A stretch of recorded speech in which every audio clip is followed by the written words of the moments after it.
New York State spends a lot of money on Medicaid, about $115 billion during the current fiscal year. It comes from local, state, and federal funds, covering more than 7.5 million people. The governor has proposed a very small change when it comes to reimbursement for EMS, but some ambulance providers say it could have a big impact, even forcing some to close. 7 News senior reporter Maki Becker is sharing their voice tonight and how this could affect all of us.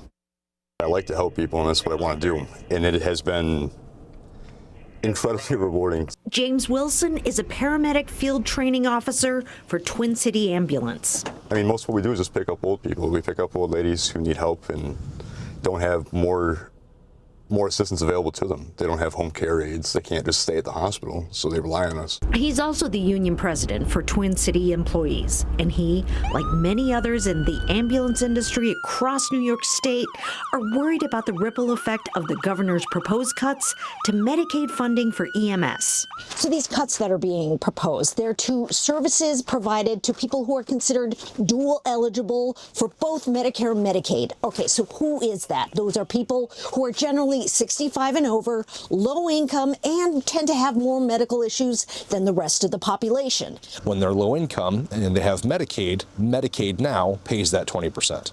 If Medicaid eliminates the crossover, which is them paying that 20% of the Medicare bill, we will only get 80% of the Medicare fee schedule for these patients. We will get no additional reimbursement. We can't seek money anywhere else for these patients, and we are effectively subsidizing the New York State government.